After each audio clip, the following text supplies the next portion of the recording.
నమస్కారం,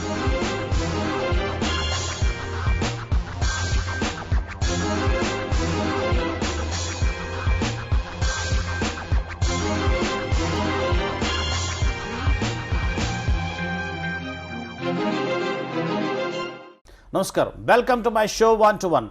అవకాశాలు ఎక్కువ, ఆదాయం ఎక్కువ, విదేశాలకు వెళ్లి ఆర్థికంగా బాగా స్థిరపడ్డ భారతీయులు ఎందరో. అందుకు నిదర్శనం ప్రపంచంలో మరే ఇతర దేశము పంపలేనంత భారీ స్థాయిలో ఇండియన్లు వారి సంపాదనను భారత్కు పంపుతున్నారు. ఆ మొత్తం సుమారు 4.5 లక్షల కోట్లు. దీన్ని గమనించి అటు కేంద్రం ఇటు రాష్ట్ర ప్రభుత్వాలు ఎన్ఆర్ఐలను మేక్ ఇన్ ఇండియాలో భాగంగా పెట్టుబడులు పెట్టాలని ఆహ్వానిస్తున్నాయి. ఇటు తెలంగాణ ప్రభుత్వం కూడా బంగారు తెలంగాణ సాధనలో పాలు పంచుకోవలసిందిగా ఎన్ఆర్ఐలకు రెడ్ కార్పెట్ పరుస్తోంది. ఈ సందర్భంలో తెలంగాణ పారిశ్రామిక రంగంలో ఎన్ఆర్ఐల భాగస్వామి అనే అంశంపై మాట్లాడేందుకు IT professional in US Krishna Bobbadi 1 to 1కు వచ్చారు. నమస్కారం కృష్ణ గారు. సో మొత్తానికి ఈ మా ఆహ్వానాన్ని మన్నించి ఇక్కడికి వచ్చినందుకు మీకు ప్రత్యేకంగా ధన్యవాదాలు. సెలవు మీద వచ్చినా కూడా మీ సమయాన్ని మా షోకి పార్టిసిపేట్ చేశారు. My pleasure. Thank you very much. పెట్టుబడులు తగ్గాయి అనేటువంటి భావన అటు నుంచి విదేశీ పెట్టుబడులు ఇక్కడికి కానీ, అట్లాగే ఎన్ఆర్ఎస్ ఇక్కడ పెట్టుబడి హైదరాబాద్లో కానీ ఇతర తెలంగాణ ప్రాంతంలో కానీ ఒక అపప్రదు ఒక విమర్శ ఉంది. అది ఎంతవరకు నిజం? అప్పుడు తగ్గిన మాట నిజమేనా? అంటే ఈరోజు అంటే తెలంగాణ రాష్ట్రం ఏర్పడ్డ తర్వాత మనం ఈరోజు ఆ విషయం మీద మాట్లాడుకోవటం అన్నది నాకు సరైన టాపిక్గా నేను తీసుకోను. మేజర్గా ఏంటంటే తెలంగాణని ఏర్పాటు చేసే ముందు one of the major reason was చిన్న రాష్ట్రాలు దేశ ప్రగతికి ఉపయోగపడతాయి అన్నది.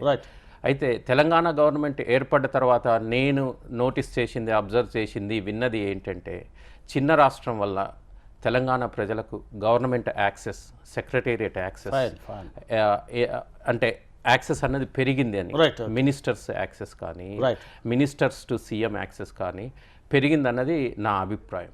సో ఈ చిన్న రాష్ట్రాలు, ఇది ఒక తెలంగాణకే పరిమితం కాదండి, ఆంధ్రప్రదేశ్కి కూడా పరిమితం. అది కూడా చిన్న రాష్ట్రం కాబట్టి వాళ్ళకు కూడా ఈ బెనిఫిట్ ఉంటుంది. నెక్స్ట్ ఏంటంటే గవర్నమెంట్కి కూడా వాళ్ళ రిసోర్సెస్ మీద ఎక్కువగా కాన్సన్ట్రేట్ చేసి వాళ్ళ రిసోర్సెస్ ఏంటి, how they can utilise them and how can attract inside and outside of the country investors అన్నది ఎంతో ఉపయోగపడుతుంది అనేది నా అభిప్రాయం. ఇంతకుముందు విధానాల్లో రెడ్ టేప్ అనేది అంటే బాగా సాచివేత, రైట్, ఒక ఇండస్ట్రీ పెట్టాలంటే 8-10 దిక్కులకు పోయి పర్మిషన్లు తీసుకురావాలి. విసిగిపోయి మధ్యలో వెళ్ళిపోయినటువంటి వాళ్ళు చాలామంది ఎన్ఆర్ఎస్ ఉన్నారనేటువంటిది మనం అంటుంటాం. సో ఇప్పుడు ఆ రెడ్ టేప్ తీసివేశారు అనేటువంటి దాంతో ఇప్పుడు ఒక కొంత కంఫర్ట్ని ఏమన్నా ఫీల్ అయ్యే పరిస్థితి వచ్చిందా? అంటే అన్ని పర్మిషన్లు ఒక చోటే సింగిల్ విండో దగ్గర, ఇది తప్పనిసరి మేజర్ బెనిఫిట్ అండి. కానీ దీనికి టెక్నాలజీ అన్నది చాలా హెల్ప్ చేస్తుంది అన్నది నా అభిప్రాయం. ఏ రకంగా అంటారు? అంటే ఆన్లైన్ రిజిస్ట్రేషన్, ఆన్లైన్లో అంటే you have all the information whatever, means not only to register your company or industry or whatever, నీ కావాల్సిన ఇండస్ట్రీకి కావాల్సిన రిసోర్సెస్ ఏమున్నాయి, స్కిల్ సెట్ ఏమి అవైలబుల్ ఉంది, అంటే స్కిల్డ్ లేబర్ కానీ లేకపోతే లొకేషన్ వైజ్ కానీ ఎలా అవైలబుల్ ఉందన్నది ఈ టెక్నాలజీ వల్ల ఆన్లైన్లో అన్నీ అందరికీ అందుబాటులో ఉన్నాయి. NRIs means they are outside of the India. So outside of ఇండియాలో జీవిస్తున్నా కానీ వాళ్లకు ఇలాంటి అవకాశం టెక్నాలజీ ఎంతో చేరువ చేస్తుంది. అయితే ఈ government so far what I have seen is government is utilizing the technology to bring the NRIs to the doorstep of the. అంటే ఇప్పుడు ఒక రకంగా ఈ లైసెన్స్ని సులభతరం చేయడం కానీ, తొందరగా ఒక పర్మిషన్స్ ఇవ్వడం కానీ, ఇవన్నీ కూడా ఈ మన ఆన్లైన్లో జరగడం వల్ల ఇప్పుడు కొత్తగా వచ్చిన ఐటీ టెక్నాలజీని ఉపయోగించుకోవడంతో ఇది ఎన్ఆర్ఎస్ కూడా చాలా ఉపయోగకరంగా ఉంది అనేటువంటి భావనలో. అయితే ఇది ఒక బిగినింగ్ మాత్రమేనండి. దీనివల్ల అంటే it appears to be very promising, but it takes time for the government and for the people to utilize these things. ఇంకా సమయం పడుతుందండి. It is only beginning. అప్పుడు ఎన్ఆర్ఎస్ కూడా సంపన్న ప్రాంతం నుంచి వెళ్ళినటువంటి ఎన్ఆర్ఎస్ మరింత సంపన్నులు అయ్యే అవకాశం అక్కడ ఉందా, లేదా వెనుకబడిన ప్రాంతం నుంచి వెళ్ళినటువంటి వాళ్ళు కూడా సంపన్నులు అయ్యే అవకాశం ఉందా? సో కాబట్టి పరిశ్రమలు తిరిగి వాళ్ళు సంపన్నులై తమ దేశంలో పెట్టుబడి పెట్టేటువంటి అవకాశం మనకి తెలంగాణ ప్రాంతం నుంచి వెళ్ళినటువంటి ఎన్ఆర్ఐస్కి మిగిలిన ప్రాంతాలతో పోల్చుకున్నప్పుడు ఎక్కువ అవకాశాలు ఉంటాయి? అంటే డెఫినెట్గా సంపన్న కుటుంబాల నుంచి వచ్చిన వాళ్ళు, ప్రాంతాల నుంచి వచ్చిన వాళ్ళు, సంపన్న ప్రాంతాల నుంచి వచ్చిన వాళ్ళకు ఒక ఐడియా, అంటే వాళ్ళలో ఇన్బార్న్ ఐడియా ఉంటుందండి. అంటే how to develop themselves and how to economically contribute అన్నది. కానీ సంపన్న ప్రాంతాల నుంచి కాకుండా వెనుకబడిన ప్రాంతాల నుంచి వచ్చిన వాళ్ళల్లో అంటే ఈ రోజుల్లో వాడే పదం కసి కూడా ఉంటుంది. Right, wonderful. ఓకే, ఈ కసి అంటే కేవలం లాభ దృష్టి మాత్రమే కాకుండా నా ప్రాంతం డెవలప్ కావాలి, నేను అక్కడ ఇన్వెస్ట్ చేయాలి, సో దీన్ని కూడా అసలు ఒక అద్భుతమైన ప్రాంతంగా నేను చూడాలి, ఒక పారిశ్రామిక వాడగా చూడాలి అనేటువంటి కోరికతో వాళ్ళు వచ్చే అవకాశం. ఈ కసి అన్నది లాభార్జనతో పాటు కసి కూడా, కసి అన్నది ఎక్కువ సక్సెస్ కావడానికి ఎక్కువగా తోడ్పడుతుంది. Right, okay. సో కాబట్టి ఈ కొత్త విధానం వల్ల రావడం, ఈ మనకి తెలంగాణ ప్రాంతం నుంచి వెళ్ళినటువంటి ఎన్ఆర్ఐస్ మధ్య ఇంకొక అంశం ఏంటంటే, సో సంఘటితంగా ఉండడం అనేది కూడా ఒక అంశం. సో ఒకళ్ళు ఇన్వెస్ట్ చేస్తే వరుసగా ఇద్దరు వచ్చి, ముగ్గురు వచ్చి, ఒక గ్రూప్ టీమ్ ఇన్వెస్ట్ చేయడం వల్ల కొంత ప్రయోజనం టీంకి ఉంటుంది, స్టేట్కి ఉంటుంది. అవును. సో కాబట్టి ఇంతవరకు కూడా ఎన్ఆర్ఐస్లో మరీ ముఖ్యంగా తెలుగు వాళ్ళు అనేటప్పటికీ ఎక్కువ భాగము ఆంధ్ర ప్రాంతం నుంచి వచ్చిన వాళ్ళు సంఘాలు ఎక్కువ పెట్టుకోవడం అట్లాగా ఉండేది. ఇప్పుడే బహుశా తెలంగాణకు సంబంధించినటువంటి అసోసియేషన్స్ ఏర్పడుతున్నట్టున్నాయి. సో వ్యాపార పరంగా ఆ రకమైనటువంటి భేదం అక్కడ ఉంటుందా, లేకపోతే అందరూ కూడా పెట్టే అవకాశం ఉంటుందా? వ్యాపారస్తుడికి అంటే బిజినెస్ మ్యాన్కి there is no any place where he can do business is his own town. Okay, నేను బిజినెస్ మ్యాన్కి ఈ డిఫరెన్సెస్ ఉంటాయని అనుకోవట్లేదండి. సో కాబట్టి అన్ని చోట్ల నుంచి వచ్చే అవకాశం ఉంది. అట్లాగే ఇప్పుడు తెలంగాణ ఎన్ఆర్ఐస్ నుంచి వచ్చే పెట్టుబడులు ఒకవేళ అక్కడ ఉండేటువంటి వాళ్ళు ఆంధ్ర ప్రాంతం నుంచి ఎన్ఆర్ఐస్ కూడా ఇప్పుడు తెలంగాణలో పెట్టుబడి పెట్టుకున్నా మనకి దానికి స్వాగతించే అవకాశమే ఉంది. బట్ ఇక్కడ మరి కసితో పెట్టుబడి పెట్టేటువంటి వాళ్ళు డెఫినెట్గా మాత్రం తెలంగాణ నుంచి వెళ్ళినటువంటి ఎన్ఆర్ఐస్ ఎక్కువ ఉండే అవకాశం ఉంటుంది. వాళ్ళు గ్రూప్స్గా టీమ్గా పెట్టుబడి పెట్టడానికి అవకాశం ఉందా? తప్పనిసరి అది టీమ్స్గా గ్రూప్గా పెట్టడం వల్లనే ఎక్కువ సక్సెస్ కావడానికి అవకాశం ఉందండి. ఎందుకంటే ఇండివిజువల్గా ఎర్న్ చేసిన మనీ అంటే అది ఈ రోజున్న ల్యాండ్ కాస్ట్ అయితేంది, ఎస్టాబ్లిష్మెంట్ కాస్ట్, లేబర్ కాస్ట్ వల్ల ఇండివిజువల్గా పెట్టడం అన్నది తమకు ఎంత ఆలోచన ఉన్నా, ఎన్ని ఐడియాస్ ఉన్నా అంత ఈజీ కాదు. సో ఓకే, ఇది గ్రూప్స్గా టీమ్గా ఫామ్ అయితేనే and they can share their ideas, they can pool the money, and they can invest in the right place, and అలాగే ఎక్కువ అవకాశాలు ఉంటాయండి. రైట్, ఇంతవరకు కొన్ని పరిశ్రమలకు మాత్రమే పరిమితమైనటువంటి తెలంగాణలో పారిశ్రామిక అభివృద్ధి ఇప్పుడు అన్ని పరిశ్రమలకి, అదేవిధంగా ఇటు నగరాలకి ఇటు గ్రామాలకు కూడా పారిశ్రామిక అభివృద్ధిని విస్తృతం చేస్తున్నారు. అదేవిధంగా ప్రతి మండలంలోనూ కూడా ఒక పారిశ్రామిక వాడని, ఒక ఇండస్ట్రియల్ పార్క్ని ఏర్పాటు చేయడానికి ప్రభుత్వం నిర్ణయం తీసుకుంటుంది. ఈ నేపథ్యంలో ఏ పరిశ్రమల వైపు ఎన్ఆర్ఎస్ ఎక్కువ మొగ్గు చూపుతున్నారు కృష్ణ గారు? సో ఈవేళ నిజానికి ఒక తెలంగాణ ఇండస్ట్రియల్ పాలసీలో ఇన్ ప్రిన్సిపల్ ఒక బ్యూటీ కనిపిస్తుంది. అదేమిటంటే చాలా చోట్ల పారిశ్రామిక అభివృద్ధిని ఎక్స్క్లూజివ్, అంటే చాలా విహితంగా, అంటే కొన్ని నగరాలు మాత్రమే అభివృద్ధి చెంది గ్రామాలు చాలా వెనకబడి ఉండేటువంటి మోడల్స్ని దేశంలో చాలా రాష్ట్రాలు చూసాం మనం. అట్లా తెలంగాణ ఉండకూడదు. అంతకుముందు కూడా ఒక హైదరాబాద్ మాత్రమే అభివృద్ధి చెందకూడదు, ఇతర నగరాలు అభివృద్ధి చెందాలి, దాంతోపాటుగా గ్రామాలు కూడా అభివృద్ధి చెందాలి, ఇంక్లూజివ్ అప్రోచ్తో వెళ్ళాలనేటువంటి దాన్ని విధానపరంగా ఒక నిర్ణయం తీసుకుంది. అది ఏ మేరకు వెళ్తుంది, అది ఎగ్జిక్యూషన్లో సఫలమవుతుందా లేదని తర్వాత విషయం. కానీ బిగినింగ్ అయితే మాత్రం ఇట్లా అది మంచి వెరీ గుడ్ మూవ్. సో ఇలాంటప్పుడు ఓకే, ఇప్పుడు మీరు యూజువల్గా మీకు మీరు తెలంగాణ నుంచి వెళ్ళినటువంటి ఎన్ఆర్ఎస్కి మీ ట్విన్ ఆబ్జెక్టివ్స్ కనిపిస్తున్నాయి. మీరు ఎందుకు చెప్పినట్టు, ఒకటి లాభము, రెండు కసి. ఓకే, సో ఈ రెండు చూసినప్పుడు తప్పనిసరిగా మనం ఒక అటు విలేజెస్ వైపు కూడా చూసేటువంటి అవకాశం ఉంది. సో ఈ గ్రామాల వైపు ఒకవేళ చూడాల్సి వస్తే, సో ఎలాంటి ఇండస్ట్రీస్ మన తెలంగాణ విలేజెస్లో స్టార్ట్ చేయడానికి అవకాశం ఉంది? అంటే ఈరోజు ఈ పేపర్లో నేను కూడా చూశానండి ఆ న్యూస్. అంటే ఆ న్యూస్ చూడకముందు ఆ విషయం మీద నాకు అంత అవగాహన లేదు, కానీ అది చాలా మంచి కాన్సెప్ట్గా నేను తీసుకున్నాను. ఎందుకంటే మన బేసిక్ ఇన్స్టింక్ట్ ఏంటంటే మన విలేజెస్ని, టౌన్స్ని కిల్ చేయకుండానే అభివృద్ధి చెందాలన్నది మొదటి నుంచి మనం వింటూ ఉన్నాం. మనం అలా చేద్దామని కూడా. అంటే ఇండస్ట్రియలైజేషన్ తోటి ఓన్లీ ఫ్యూ సిటీస్లోకి ప్రజలంతా అక్కడికి చేరి ట్రాన్స్పోర్టేషను, ఇన్ఫ్రాస్ట్రక్చర్ ఇబ్బందులతోటి డే టు డే లైఫ్ చాలా ఇబ్బందికరంగా మారిన ఈ రోజుల్లో we have technology, we have internet everywhere anywhere, and all facilities ఉన్నాయి, ఎక్కడికైనా రీచ్ కాగలగా. అయితే ఈ గ్రామీణ ప్రాంతాల్లో ఇండస్ట్రియల్ డెవలప్మెంట్ వల్ల మేజర్ బెనిఫిట్ ఏముంటుందంటే local people they don't need to go out of their town. దాంట్లో ఒక సంతృప్తి ఉంటుంది. ముందు 2500 acres ఎక్స్టెన్షన్లో పార్క్ని, ఇండస్ట్రియల్ పార్క్ని చేస్తారంటున్నారు. దాంతోపాటుగా మనకి మరి డ్రైనేజ్ సిస్టమ్ కానీ, లేకపోతే ఈ కమ్యూనికేషన్ కానీ, పవర్ కానీ, వీటన్నిటిని ప్రొవైడ్ చేస్తాం. ఇవి మేజర్ బెనిఫిట్స్ అండి. మరి యాక్చువల్గా అసలు తెలంగాణ స్టేట్కే పవర్ క్రైసిస్ ఉంది అనేటువంటి వాదన వచ్చింది. But at the same time సమ్మర్లో కూడా పవర్ కట్ లేకుండా తెలంగాణ గవర్నమెంట్ చూడగలిగింది. అంటే సో కాబట్టి పవర్ క్రైసిస్ని అధిగమిస్తుంది అనేటువంటి నమ్మకం ఉన్నా, కానీ గ్రామాలకు సైతం, ఇండస్ట్రీకి సైతం ఇచ్చేంత పవర్ మనకు ఉండొచ్చా? ఐ థింక్ కేసీఆర్ గారి మీద అయితే నాకు ఆ మాత్రం నమ్మకం ఉంది. నమ్మకం తప్పనిసరి ఉంది.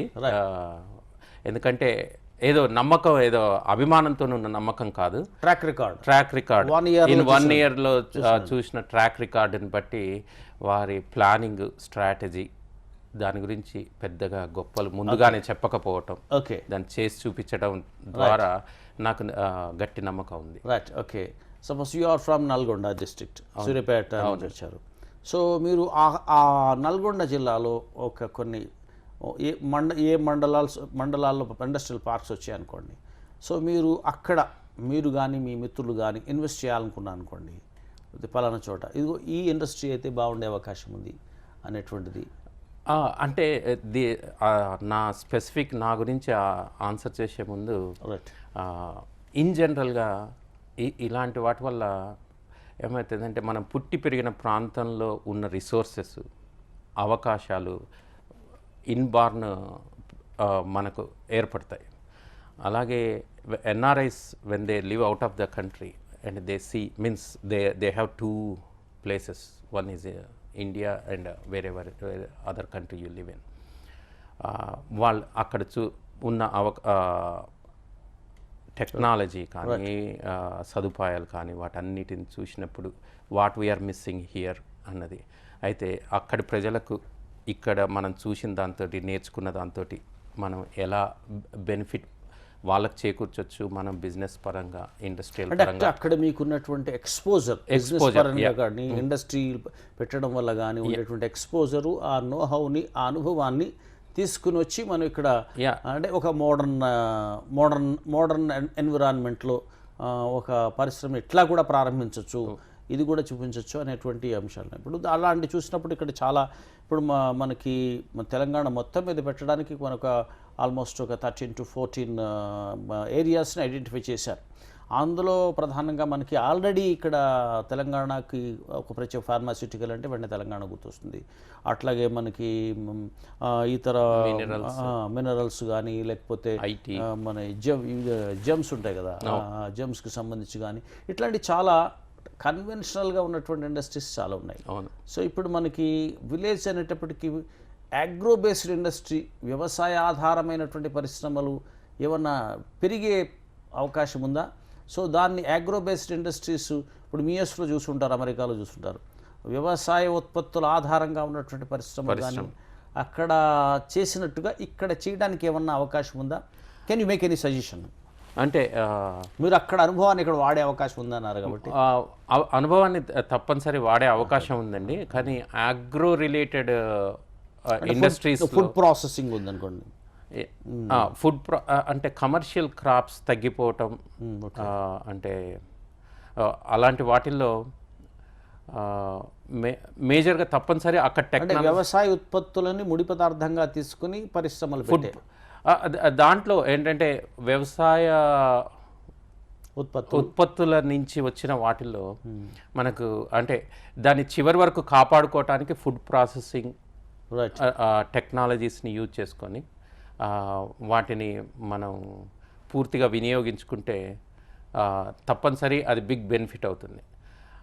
నెక్స్ట్ మా ఏరియాలో పెట్టడానికి, నల్గొండ డిస్ట్రిక్ట్ ఆ ఏరియాలో పెట్టడానికి అంటే వాటర్ ట్రీట్మెంట్ రిలేటెడ్ ఇండస్ట్రీస్కి అంటే అక్కడ మనకి వాటరే పెద్ద ఇబ్బంది కదా, ఎందుకంటే fluorosis fluorine before the water reaches to common man treatment plants కానీ వాటి అంటే in coordination with the government అట్లాంటి ఇండస్ట్రీస్ పెట్టుకోవడానికి చాలా అవకాశం ఉంది. అంటే ఇప్పుడు వాటర్ ట్రీట్మెంట్ ప్లాంట్స్కి సంబంధించినటువంటి ఆ ఇండస్ట్రీస్ కానీ అవకాశం కానీ సపోజ్ ఎన్ఆర్ఎస్కి ఇస్తే దే కెన్ అక్కడ ఉండేటువంటి టెక్నాలజీని కూడా ఉపయోగించుకొని చేసే అవకాశం ఉంటే ఇటు అంటే స్టేట్కి ఉపయోగపడుతుంది, ప్రజలకు ఉపయోగపడుతుంది, అట్లాగే ఇన్వెస్ట్ చేసిన వాళ్ళకి కూడా ఒక తృప్తి లాభం రెండు వచ్చేటువంటి అవకాశం ఉండే పరిస్థితి ఉంది. అవునండి. సో మొత్తం ఒక యాజ్ ఏ ఒక మీరు మనం అక్కడ కూడా బిజినెస్లు చేస్తుంటారుగా మనకి ఎన్ఆర్ఐస్ తెలంగాణలో ఎన్ఆర్ఐస్ అక్కడ అమెరికాలో చేస్తున్నటువంటి స్మాల్ బిజినెసెస్ కానీ బిగ్ కానీ ఉన్నట్టు ఉంటాయి. అక్కడ ఫ్లరిష్ అయినటువంటి వాళ్ళు తిరిగి మళ్ళీ ఇక్కడ చూడాలంటే ఎంతో కొంచెం లుక్రేటివ్గా కనిపించాలి, లాభదాయకంగా. ఇది కసి అనేది ఒక అంశం, బట్ లాభదాయకత కూడా ఇంకొక అంశం. తప్పదు. సో ఒక లాభదాయకత ఉన్నటువంటి ఇండస్ట్రీస్గా మొత్తం ఈవెన్ ట్విన్ సిటీస్లో కానీ లేకపోతే విలేజెస్లో కానీ ఎక్కడైనా కూడా మన ఈ తెలంగాణ ప్రాంతంలో మీకు ఏమి కనిపిస్తున్నాయి? ఇప్పుడు దానికి ఇప్పుడు కొత్త నగరాలు ఏర్పడుతున్నాయి, హైదరాబాద్ పెరుగుతుంది, టూరిజం పెరుగుతుంది అనుకోండి, హాస్పిటాలిటీ ఇండస్ట్రీ ఉన్నాయి, హోటల్స్ ఉన్నాయి. సో హోటల్స్ పెట్టేటువంటి అవకాశం ఎన్ఆర్ఎస్కి వచ్చే పరిస్థితి ఉందా? హోటల్స్ అంటే విత్ ఇన్ ట్విన్ సిటీస్లో it is very expensive investment. Right, okay. When you go to outside of visiting places, okay, that is more lucrative. All right, okay. అంటే ఇప్పుడు మన టూరిస్ట్ స్పాట్స్ దగ్గర టూరిస్ట్ స్పాట్స్ ఓకే అలాంటి వాటిల్లో invest చేయడానికి మీరు అన్నట్టు గ్రూప్స్గా టీమ్స్గా ఏర్పడ్డ ఇన్వెస్టర్స్ చేయడానికి మంచి అపార్ట్ ఫ్రమ్ హైదరాబాద్ మనకి నెక్స్ట్ థ్రస్ట్ ఏరియాగా కరీంనగర్, వరంగల్ వాటి మీద దృష్టి పెడుతుంది గవర్నమెంట్. సో అక్కడ రేపొద్దున మనకి ఎక్కువ అవకాశం హాస్పిటాలిటీకి కూడా ఉండే అవకాశం ఉంటుంది. తప్పనిసరి వరంగల్ ఇంకా కరీంనగర్ ఇంకా డిఫరెంట్ ప్లేసెస్లో ఉన్న విజిటింగ్ ఏరియాస్ని అంటే మోర్ ఎక్స్పోజర్ ఇచ్చి అలా చేయటం వల్ల ఎక్కువ అమెరికాలో ఉన్న టెక్నాలజీ అదే వాళ్ళకి ఇప్పుడు వాళ్ళకున్న విజిటింగ్ స్పాట్స్ని they create all facilities who ever visits there. Right, okay. And when you go there you don't repent okay for your losing your vacation day. Really they make sure that one you are provided with all the facilities and you are enjoying your vacation and visiting place. Right. అలాంటి వాటి కోసం అలాంటి ప్లేసులు మన దగ్గర కూడా చాలా ఉన్నాయి. ఓకే. అలాంటివి వాటిల్లో ఇన్వెస్ట్ చేయడానికి అంటే ఎన్ఆర్ఎస్కు మంచి అవగాహన ఉంటుంది. అంటే ఎలా చేస్తే ప్రజలకు సౌకర్యంగా ఉంటుంది, ఎలా how this visiting place has more value and how to attract more people right for this and at the same time they benefit financially. రెండు రకాలుగా కూడా ఉంటుంది కాబట్టి ఇది ఒక రకమైనటువంటి అంశము. అండ్ నెక్స్ట్ వచ్చేసరికి మనకి ఇతర కొన్ని రెండు ప్రాంతాలు కలిసి ఉండే ఒక రాష్ట్రంగా ఉండేటప్పుడు ఒక ఇండస్ట్రీ మీద ప్రత్యేకించి ఒక ఇండస్ట్రీ మీద ఒక ప్రాంతపు ఆధిపత్యం ఉంది అనేటువంటిది వచ్చింది. ఆ ఇండస్ట్రీకి సంబంధించి వ్యతిరేకత కూడా విద్యార్థుల్లో కూడా కలిగింది. అది చెప్పాలంటే ఫిల్మ్ ఇండస్ట్రీ. సో ఈ ఫిల్మ్ ఇండస్ట్రీలో ఇప్పటికీ కూడా తెలుగు ఫిల్మ్ ఇండస్ట్రీలో తెలంగాణ ఇన్వెస్ట్మెంట్ తక్కువ ఉంది. సో కాబట్టి తెలంగాణ ఎన్ఆర్ఐస్ ఆ గ్యాప్ని ఏమైనా పూర్తి చేసే అవకాశం ఉందా? అంటే నిజమైన కళాకారుణ్ణి ఆపటం అన్నది అంత ఈజీ కాదండి. రైట్. కానీ కొంత అవకాశాలు తక్కువ ఉన్నాయేమో. That part I don't know. అంటే కళాకారులు అనేది కాదు, యాక్చువల్గా ప్రొడ్యూసర్స్ కానీ తర్వాత ఈవెన్ ప్రొడ్యూసర్స్ చాలా తక్కువ ఉన్నారు. అండ్ ఇక డైరెక్ట్ ప్రొడ్యూసర్స్ ఎప్పుడైతే people they become financially sound enough, producers ఆటోమేటిక్గా వస్తారు. వాళ్ళు ఏరియా బేస్డ్ అయితే అలా ఉండదు. సో కాబట్టి ఫిల్మ్ ఇండస్ట్రీలో ఇన్వెస్ట్ చేసేవాడిని ఫిల్మ్ ఇండస్ట్రీలో ఎవరు ఆపరు. కాదు అంటే ఎన్ఆర్ఐస్ నుంచి ఫ్యూచర్గా వచ్చే ఇన్వెస్ట్మెంట్స్ ఉండే అవకాశం ఉందా? ఆల్రెడీ ఫిల్మ్ ఇండస్ట్రీలో producers percentage Telangana NRIs already పెరిగిందండి. ఇంతకుముందు కన్నా ఈ ఏడాదిన్నర కాలంలో బాగా ఏడాది కాలంలో బాగా పెరిగిందా? అంతకుముందే ఆల్రెడీ పెరిగి ఉంది? అంతకుముందే కొంత పెరిగింది. ఈ మధ్య కాలంలో ఇంకా యాక్సెస్ ఎక్కువగా పెరిగి ఓకే ఇంకా పెరిగింది. రైట్. అంటే ఈ మధ్య కాలంలో ఎన్ఆర్ఎస్ కూడా ఫిల్మ్స్ తీసేటువంటి అవకాశం వస్తుంది కదా? యాక్చువల్గా చాలా తీశారండి చిన్న తరహా సినిమాలు.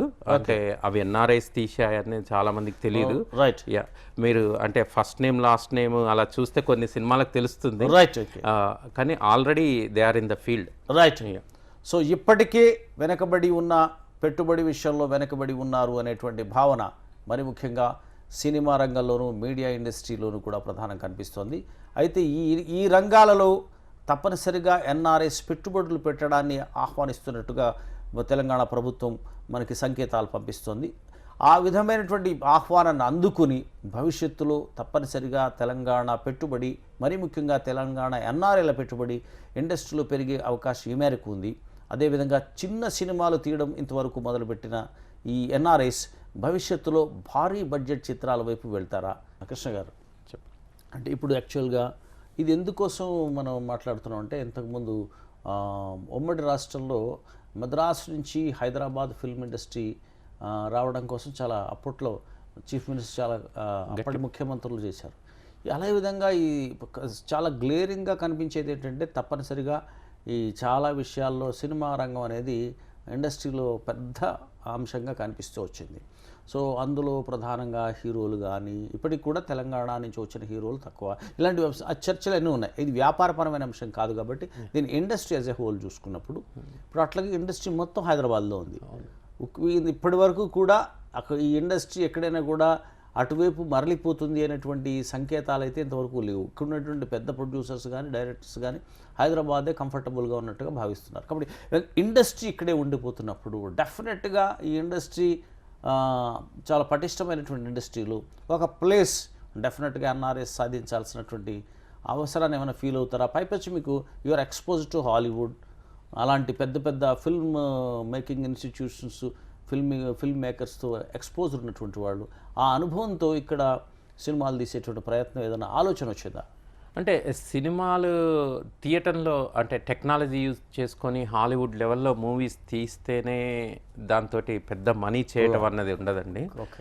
ఇప్పుడు మీరు ఆస్కార్ అవార్డ్స్లో చూసినప్పుడు కూడా ప్రతిసారి టెక్నాలజీ యూజ్ చేసి వెరీ ఎక్స్పెన్సివ్ మూవీసే రేస్లో కూడా వస్తాయి. ఎందుకంటే దాంట్లో కథ, దాంట్లో అంతర్లీనంగా ఆ సెంటిమెంట్. కానీ తెలుగు సినిమాలు ఇప్పుడు ఆస్కార్ వరకు పోలేదు కదా? ఆస్కార్ వరకు పోలేదు.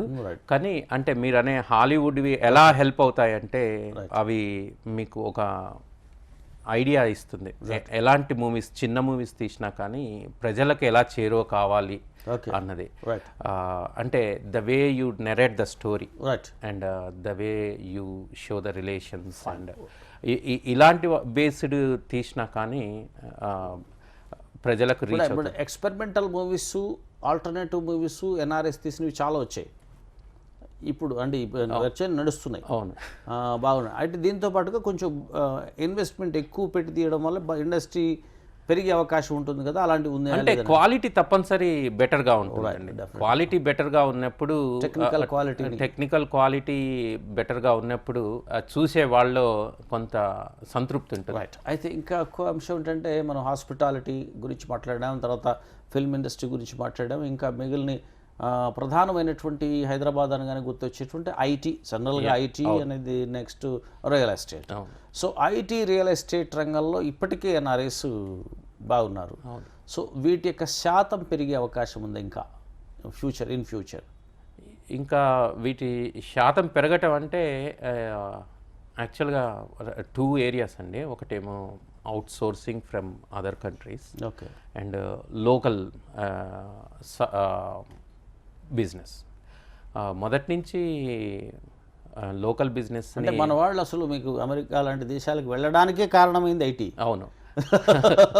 సో తిరిగి అక్కడ పెరిగిన తర్వాత మళ్ళీ ఇక్కడుండే ఐటీలో ఇన్వెస్ట్ చేయడానికి అవకాశం ఉంటుంది. తప్పనిసరి అండి. అదే వాళ్ళకు first avenue is IT. Right. IT because where you work and where you what you know more, అన్ని రకాల ఎక్స్పోజర్ అక్కడ ఉంటుంది. That is the first field they choose. Right. Okay. And then comes the pharma. Okay. అయితే in addition ఐటీలో అంటే they feel very comfortable because more IT people అంటే what's going on అన్నది they know, and how to get success అన్నది కూడా వాళ్ళకి ఎక్కువ idea ఉంటుంది. కాబట్టి IT is the first primary option. తర్వాత ఫార్మా. అలాంటివే కాకుండా ఇండియాలో ఇప్పుడు సత్యనాదెళ్ళ మైక్రోసాఫ్ట్ అవి అయ్యేసరికి ఇంకా కూడా ఆస్పిరేషన్స్ పెరుగుతాయి కదా. యా తప్పనిసరి, అది బూస్టింగ్ అండి. యా తప్పనిసరి బూస్టింగ్. సచిన్ టెండూల్కర్ వల్ల ఎంతమంది కొత్తగా క్రికెట్ బ్యాట్ పట్టారో అలాంటి సత్యనాదెళ్ళ, సుందర్ పిచ్చై లాంటి వాళ్ళు అంటే అది తెలియని ఎంకరేజ్మెంట్ అది ఒక రకంగా. సో ఐటీ అనేది కంటిన్యూ అవుతూ ఉంటుంది డెఫినెట్గా. ఐటీ మీద ప్రత్యేకించి పెట్టక్కర్లేదు. నెక్స్ట్ ఫార్మా వచ్చే అవకాశం ఉందంటారా? ఫార్మా తప్పనిసరి అండి. ఫార్మాలో ఎక్కువ అవకాశాలు ఉన్నాయి అనుకుంటున్నాను. Right. Okay. Next waste management. Waste management is very big industry. Waste మేనేజ్మెంట్లో వేస్ట్ని మనం పడేయటానికే ఆ ట్రాన్స్పోర్టేషను, ఆ లేబర్ కాస్ట్లు ఇవన్నీ మేజర్. వ్యర్థాలను డిస్పోజ్ చేయడానికి ఎక్కువ ఖర్చు పెడతాం.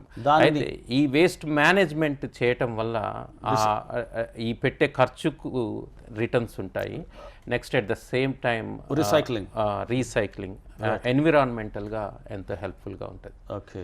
అండ్ దీని మీద యూజువల్గా మన ఎన్ఆర్ఎస్ పర్టికులర్గా అమెరికాలో ఉండేటువంటి తెలుగు వారికి కొంత ఎక్స్పోజర్ ఉండే అవకాశం ఉంటుంది అక్కడ డెఫినెట్గా. డెఫినెట్గా అండి. నేను ఇక్కడ కూడా ఒక 20% చూశాను ఆల్రెడీ. అంటే వేస్ట్ కలెక్షన్ అన్నది ఇంతకు పూర్వం ఉండేది కాదు. ఐ థింక్ లాస్ట్ 5 years 10 yearsలో స్టార్ట్ అయింది. కానీ ఎవ్రీడే వేస్ట్ కలెక్షన్ అన్నది చూస్తున్నాం, ఇప్పుడు టౌన్స్లో కూడా చూస్తున్నాం.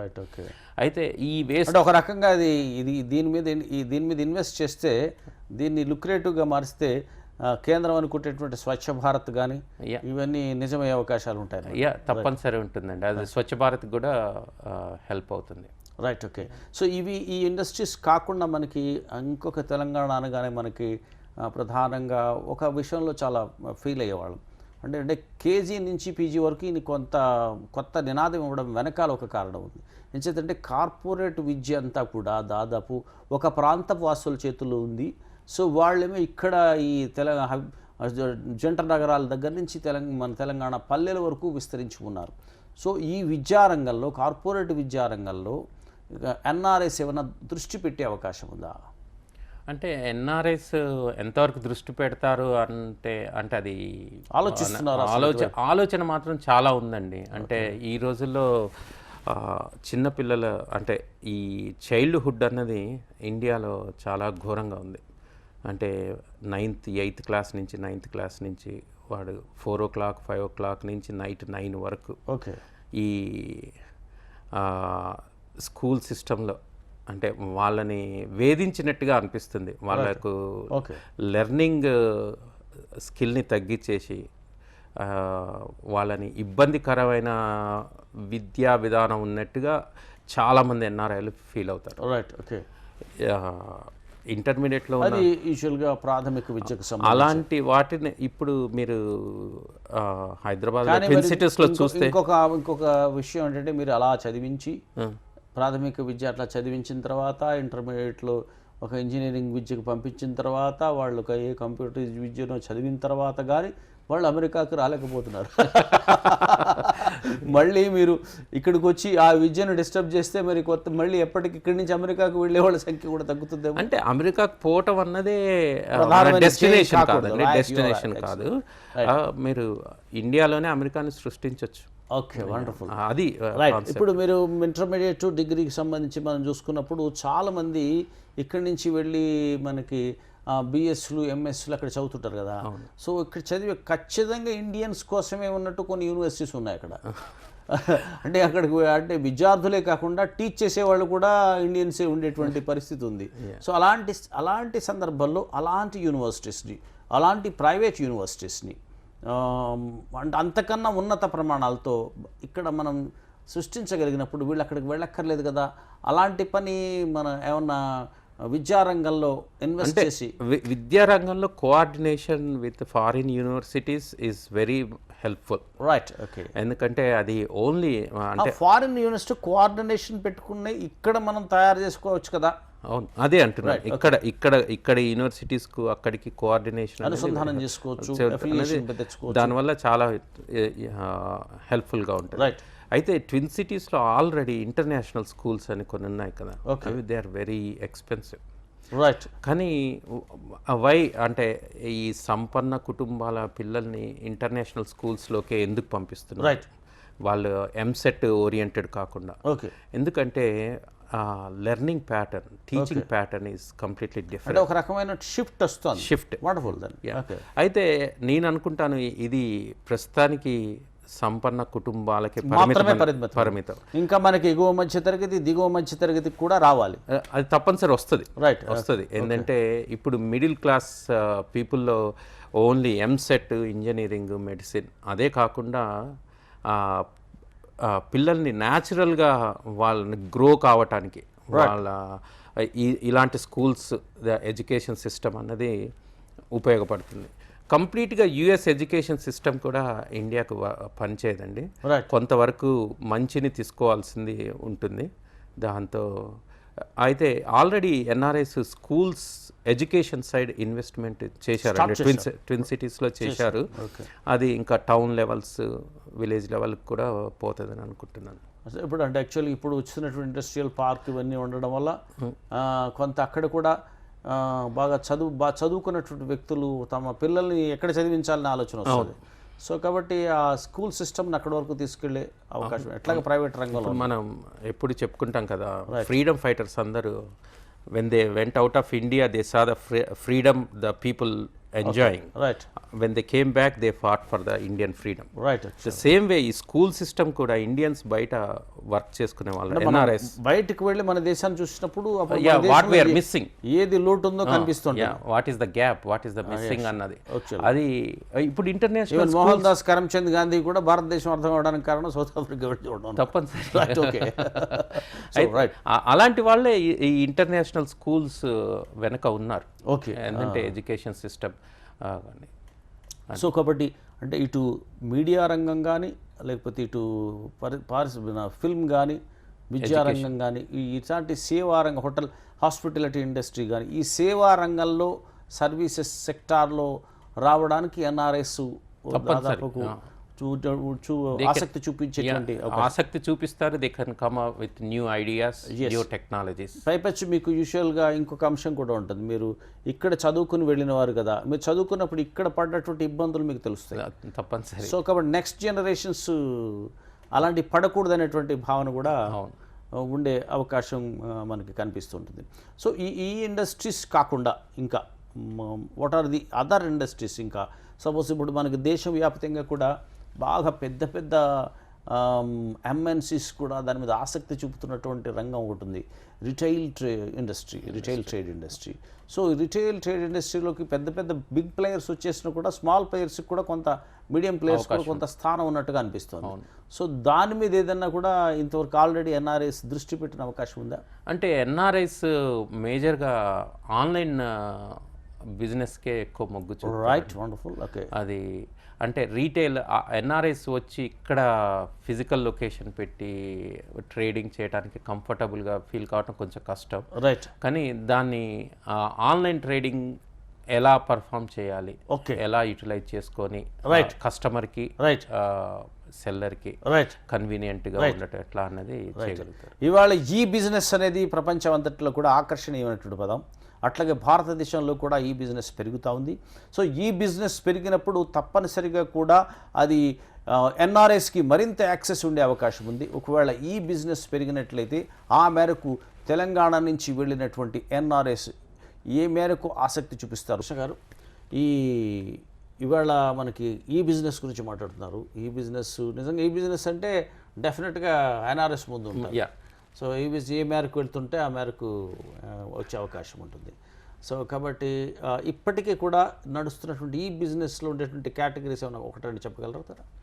ఈ బిజినెస్ మన ఎన్ఆర్ఎస్ ఆసక్తి చూపుతున్నవి అంటే B2B బిజినెస్ టు బిజినెస్ అన్నది ఒకటండి, B2C కస్టమర్. ఇలాంటి వాటిల్లో అంటే food delivery, goods delivery, different kinds of one అంటే ఈ దేశంలో లభించని ప్రోడక్ట్స్ని ఇక్కడికి తీసుకొచ్చి at there door step delivery చేయడం, ఇలాంటివి కొరియర్ సర్వీసెస్, ఇలాంటివి మేజర్గా దే బ్రింగ్ ఏ మేజర్. కాబట్టి వాటిల్లో వచ్చేటువంటి అవకాశం కనిపిస్తుంది. సో ది ఎంటైరిటీ మొత్తం తెలంగాణ ఇండస్ట్రియల్ పాలసీ మీద కానీ, అట్లాగే గ్రామాలకు సంబంధించినటువంటి ఇండస్ట్రియల్ మనకి పార్క్స్, మండలాల్లో ఇండస్ట్రియల్ పార్క్ సంబంధించి, అట్లాగే ఇవన్నీ దేశం కూడా కండ్యూసివ్గా ఉంది, అనుకూలంగా ఉంది. ఎక్కడికి వెళ్ళినా కూడా బహుశా మన ఇప్పుడున్నటువంటి ప్రధాని ఇన్ని దేశాలు తిరిగి ఆ దేశాల్లో ఇంతమంది ఎన్ఆర్ఐస్ని కలిసినట్టుగా బహుశా ఇంతకుముందు ఏ ప్రధాని బహుశా ఆ స్థాయిలో కలవలేదు ఇంత తక్కువ కాలంలో. తక్కువ కాలం. ఈవెన్ ఇప్పుడు మనకు ఉండేటువంటి మన యుఏఈ కూడా వెళ్ళి అక్కడ మన డెఫినెట్గా పరిశ్రమలకి పెట్టుబడి పెట్టండి అనేటువంటి ఆహ్వానాలు పలుకుతున్నటువంటి. సో ఈ మొత్తం సినారీ బహుశా ఇలాంటి వాతావరణం అటు సెంటర్ ఇటు స్టేట్ కలిసిన వాతావరణం చాలా తక్కువ సందర్భాల్లో వస్తుంది. దీనికి సంబంధించి ఈ తెలంగాణలో పెట్టుబడులు పెట్టడానికి అంటే ఇప్పుడు ఈ వాతావరణం ఇంకేటువంటి అందరూ అన్ని రాష్ట్రాలు ఆహ్వానిస్తారు. అవును. సో అన్ని రాష్ట్రాలు ఆహ్వానించేటప్పుడు ఎక్కడ బాగుంటే అక్కడ పెట్టుబడి పెట్టే అవకాశం ఉంటుంది. మీరు ఎంతకుముందు అన్నట్టు బిజినెస్ మనకి గ్లోబల్. కాబట్టి ఇక్కడికి మనకి నాట్ ఓన్లీ ఫ్రమ్ తెలంగాణ, ఇతర రాష్ట్రాల నుంచి వచ్చేటువంటి ఎన్ఆర్ఐస్ని కానీ, మరి ఒకవేళ నార్త్ నుంచి కానీ మరొకరి నుంచి కానీ వచ్చే ఎన్ఆర్ఐస్ని ఇక్కడికి ఆహ్వానించి పెట్టుబడులు పెట్టించడం కోసం గవర్నమెంట్కి ఎన్ఆర్ఐకి మధ్య ఉండేటువంటి ఇంటరాక్షన్ పెంచడానికి అంటే లేదా ఈ పాలసీని మరింత సమర్థవంతంగా అమలు చేయడానికి మీరు ఎలాంటి సజెషన్స్ ఇస్తారు? అంటే సజెషన్ కాదండి, ఇప్పుడున్నది నేను ఆన్లైన్లో చేసింది వాళ్ళ పబ్లిసైజ్ చేసేది, publicity wise they are doing very good. కానీ ఇన్ అడిషన్ టు దాట్ ఒక పోర్టల్, గవర్నమెంట్ పోర్టల్ ఉంది, అది అంటే డిఫరెంట్ స్టేజెస్లో ఇప్పుడున్నటువంటి తెలంగాణ స్టేట్ గవర్నమెంట్ నడుపుతున్నటువంటి పోర్టల్స్ కాకుండా ఇన్ అడిషన్ టు దట్ ఒక పోర్టల్ అంటే అది ఎలా అంటే ఇంటరాక్టివ్ పోర్టల్.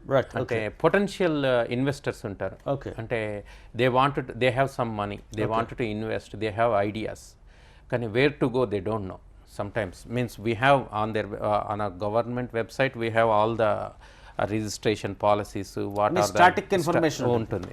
అయితే one person has some amount of money and he wants to go certain area, so he can post his question. Say I wanted to invest in this area, in this location wise and all that. నేను ఈ ప్రాంతంలో పలానా పరిశ్రమలో నేను పెట్టుబడి పెట్టదలుచుకున్నాను, నేను ఈ మేరకు ఇంత క్వాంటిటీ ఇన్వెస్ట్ చేయగలుగుతాను, can you suggest me? Suggest me అంటే గవర్నమెంట్ నుంచి కూడా రెస్పాన్స్ టీమ్ ఉండాలండి. అంటే మీకు ఈ అవకాశాలు ఉన్నాయి, ఈ ఏరియాలో ఈ మినరల్స్ ఉన్నాయి, లేకపోతే ఈ రిసోర్సెస్ ఉన్నాయి, ఈ స్కిల్డ్ లేబర్ ఉన్నారు అన్నది ఒకటి గవర్నమెంట్ నుంచి. అయితే అలాంటిది కాల్ సెంటర్స్ అలాంటివి పనిచేస్తాయి కదా, కాల్ సెంటర్స్ పనిచేస్తాయి, కానీ అది కాల్ సెంటర్స్ వెరీ ఎక్స్పెన్సివ్ అనే కాకుండా కాల్ సెంటర్స్ కంటే ఇదే బెటర్ అప్రోచ్ అండి. అంటే it's not going to be interaction is not going to done in a day or in an hour, it takes like 1 to 3 business days అట్లా ఏదో ఒక policy. అయితే గవర్నమెంట్ రెస్పాండ్ చేయాలండి అట్లాంటివి. At the same time it is already posted question, all other investors who has ideas and they also they can help them. అంటే FAQs లాగా frequently asked questions like అట్లాంటప్పుడు అది నెక్స్ట్ ఏంటంటే ఈ దీనికోసం ఎవరిని కాంటాక్ట్ చేయాలి, ఏ డిపార్ట్మెంట్ హెల్ప్ చేస్తుంది ఏంటి అన్నది, అలాంటిది గవర్నమెంట్ సైడ్ నుంచి కానీ ఆల్రెడీ యూజ్ చేసిన యూజర్స్ కానీ హెల్ప్ చేయగలుగుతారు. This is for potential investors. Already కొంతమంది they started their investment, sometimes they get delays, means in certain area. Okay. They don't know how to approach, what to ఎవరిని కలవాలి, ఎలా దీన్ని ఎందుకు delay అవుతుంది, ఎందుకు డిలే అవుతుంది, ఎవరు రైట్ పర్సన్ దీన్ని మూవ్ చేయడానికి అన్నది, అలాంటి క్వశ్చన్ మీరు ఈ పోర్టల్లో పోస్ట్ చేశారు. స్పెసిఫిక్స్లోకి రావాలి. జనరల్గా లైసెన్స్ ఇప్పుడు సింగిల్ విండో చాలా వరకు లిబరలైజ్ చేశారు, పాలసీ లిబరలైజ్ చేశారు. ఎగ్జిక్యూషన్లో పర్సన్ టు పర్సన్ వెళ్ళిపోగలగాలి. అంటే ఎవరైతే నాకు ఇండివిజువల్ ఇన్వెస్టర్ ఉన్నారు, ఆ ఇండివిజువల్ ఇన్వెస్టరు నేను ఇన్వెస్ట్ చేస్తానని తలంపు వచ్చిన దగ్గర నుంచి కూడా అవును గవర్నమెంట్ వదలకూడదు. స్టార్ట్ టు ఫినిష్ ఉండాలి. Start to finish. Right. Okay. అది కేసీఆర్ గారు దాంట్లో చూశాను మానిటరింగ్ సిస్టమ్ కూడా. రైట్. ఓకే. అయితే ఆ మానిటరింగ్ సిస్టమ్ గురించి మాట్లాడే ముందు అయితే ఇది potential investors already in process ఉన్న projects, next post investment. Okay. ఒకసారి ఎస్టాబ్లిష్ అయిన తర్వాత వేరే ఇబ్బందులు ఉంటాయి right to run the business smooth. Okay. అలాంటి టైంలో కూడా ఇట్లాంటి పోర్టల్ హెల్ప్ఫుల్గా గవర్నమెంట్ సైడ్ నుంచి అదర్ యూజర్స్ నుంచి ఉంటుంది. ఓకే. అయితే ఈ మానిటరింగ్ సిస్టమ్ గవర్నమెంట్ ఏర్పాటు చేసినట్టుగా చదివాను నేను. అది చాలా చాలా అవసరం అండి. ఓకే. అయితే అదే కాకుండా ఈ మానిటరింగ్ సిస్టమ్ కాకుండా రిపోర్ట్స్, అంటే మా ఫారిన్ అంటే యుఎస్లో మేజర్గా చూసేది ఏంటంటే ఈ రిపోర్ట్స్ రన్ చేస్తారు every day, every week or batch jobs లెక్క 1 monthly రన్ చేస్తారు. అంటే ఎంతమంది ఇన్వెస్ట్మెంట్ గురించి పొటెన్షియల్ ఇన్వెస్టర్స్ గవర్నమెంట్ని అప్రోచ్ అయ్యారు, స్టాటస్ రిపోర్ట్. రైట్. ఎంతమందికి మన నుంచి సపోర్ట్ లభించింది, ఎంతమంది యూజ్ చేసుకున్నారు. అది ఎప్పటికప్పుడు ఇస్తున్నట్టయితే కొత్త వాళ్ళకు ఉత్సాహం కలుగుతుంది. తప్పనిసరి. అంటే గవర్నమెంట్ కూడా where to correct to reach the investors fast and right way అన్నది ఉంటుంది. సో మరింత వేగవంతం చేయడానికి తప్పనిసరి అవకాశం ఉంటుంది. రైట్. ఇక యాక్చువల్గా మీకు ఇంకా మీరు ఇతర సపోర్ట్స్ అంటే ఒకవేళ ఎన్ఆర్ఐ గవర్నమెంట్ నుంచి ఎడిషనల్ సపోర్ట్స్ ఇంకా ఏమేమి కోరుతుంటారు? అంటే అంటే చూసింది పావులా వడ్డీ అలాంటివి అవి రీయింబర్స్మెంట్ మన తీసుకున్నప్పుడే కాకుండా రీయింబర్స్మెంట్ అనేది వెరీ గుడ్ కాన్సెప్ట్. ఇంకా అంటే అది చాలా హెల్ప్ఫుల్. అంటే government if someone comes up with new ideas, అంటే గవర్నమెంట్ సపోర్ట్ ఫైనాన్షియల్గా కూడా 10%, 20%. వన్ మోర్ ఇక్కడ ఏంటంటే యాక్చువల్గా ఉమెన్ ఎంటర్ప్రెన్యూర్స్కి ఎక్కువ అవకాశం ఇచ్చే పరిస్థితి కూడా కనిపిస్తుంది. ఉమెన్ కొన్ని షాప్స్ కూడా ఇస్తుంది. అవును. సో ఫ్రమ్ ఎన్ఆర్ఐస్ అంటే ఉమెన్ ఎంటర్ప్రెన్యూర్స్ వచ్చే అవకాశం ఉంటుందా? ఓ తప్పనిసరి. అంటే right. NRIs means I don't talk about Indian, but ఎన్ఆర్ఐస్లో women and man are equal, very much equal, sometimes more also. Right. So కాబట్టి వాళ్ళు ఎక్కువ ఉపయోగించుకునే అవకాశం ఉంటుంది. తప్పనిసరి ఎన్ఆర్ఐ ఉమెన్కి మేజర్. అంటే ఇప్పుడు అట్లాగా ఇన్వెస్ట్ చేసి ఫ్లరిష్ అవుతున్నటువంటి వాళ్ళు ఇక్కడ ఈ ప్రాంతంలో ఉన్న వాళ్ళు ఎవరైనా ఉన్నారా? యూజువల్ మీకు తెలిసిన వాళ్ళు కానీ ఎవరన్నా? అంటే పర్టికులర్ నేమ్స్ కాగానే ఉన్నారండి. రైట్. ఓకే. ఇక్కడ నుంచి. సో పర్టికులర్ ఏ ఇండస్ట్రీస్లో ఫ్లరిష్ అవుతున్నారు? Major IT and little bit in pharma అండి. రైట్. సో కాబట్టి వాళ్ళకి there is a boon for them. Actual వాళ్ళ షాప్స్ సబ్సిడీస్ చాలా ఉన్నాయి. సో కాబట్టి దాన్ని కూడా ఇప్పుడు మీరు ఈ పోర్టల్ కనుక పెట్టినట్టయితే ప్రత్యేకించి ఇప్పుడు అలాంటి ఫెసిలిటీస్ ఉన్నాయి, ఉమెన్ ఎంటర్ప్రెన్యూర్స్ ఉపయోగించుకోవచ్చు అని తెలియడమే కాకుండా ఒక్కసారి వాళ్ళని మానిటరింగ్ కూడా చేయగలిగితే మనకి ఎక్కువ ఉండేటువంటి అవకాశం కనిపిస్తుంది. తప్పనిసరి. So right. Okay. So from అంటే apart from state government, central government నుంచి కేంద్రం నుంచి ఎలాంటి సపోర్ట్స్ అంటే ఎన్ఆర్ఐస్ రీసెంట్గా చూసింది ఏంటంటే ఎన్ఆర్ఐస్కి ఇండియాకి రావడానికి 3 ఆప్షన్స్ అండి. ఒకటి విజిట్ చేయడానికి వీసా తీసుకొని రావచ్చు, పిఐఓ కార్డు ఉంటుంది, ఓసిఐ. రైట్. అయితే రీసెంట్లీ లాస్ట్ 6 months బ్యాక్ ఏం చేశారంటే all NRIs should take their origination, India origination citizenship. I think this is a very great move from Indian government. ఏంటంటే వాళ్ళకు ఒక కాన్ఫిడెన్స్ ఇస్తుంది. భారత సంతతికి చెందిన వాడు, Indian origin, so we still belongs India అనేటువంటి భావన ఇస్తుంది. కాబట్టి మొత్తం మీద ఈ రకమైనటువంటి అనేది ఒక మంచి గెస్చర్. సో ఇటు కేంద్రం కానీ ఇటు రాష్ట్రం కానీ సో ఎన్ఆర్ఐస్ పెట్టుబడులకి ఆహ్వానించడంలో సో ఆ అడ్డంకుల్ని తొలగించుకుంటూ వెళుతుంది అనే దాంతో మీరు పూర్తిగా థ్యాంక్ యూ కృష్ణ గారు. థ్యాంక్ యూ సో మొత్తానికి భారత పారిశ్రామిక రంగంలో విదేశ పెట్టుబడులు అలాగే విదేశంలో ప్రవాస భారతీయుల పెట్టుబడులు పెరుగుతూనే ఉన్నాయి. మరీ ముఖ్యంగా తెలంగాణ ప్రాంతానికి ఎన్ఆర్ఎస్కి పెట్టుబడుల అవసరం చాలా ఎక్కువగా కనిపిస్తోంది. సో ఇప్పటికే కొంత పెట్టుబడి పెట్టినా కూడా ఇంకా ముందుకు పెట్టడానికి అవకాశం ఉంది. ఇది కేవలం లాభ దృష్టితో మాత్రమే కాకుండా నా ప్రాంతం అభివృద్ధి చెందాలి, నా రాష్ట్రం అభివృద్ధి చెందాలి అనేటువంటి కసి ఎక్కువగా ఉంది అనేటువంటి భావన కనిపిస్తోంది. అది గనక నిజంగా ఉన్నట్టయితే నగరాలు పట్టణాల్లోనే మాత్రమే కాకుండా తెలంగాణ ప్రభుత్వం ఆశిస్తున్నట్టుగా సో గ్రామీణ ప్రాంతంలో కూడా పరిశ్రమలు పెరగడానికి అవకాశం ఉంది అనేటువంటి అభిప్రాయాన్ని కృష్ణ గారు వ్యక్తం చేస్తున్నారు. ఇది ఈనాటి 1-to-1 మరో టాపిక్తో మళ్ళీ కలుద్దాం. బాయ్.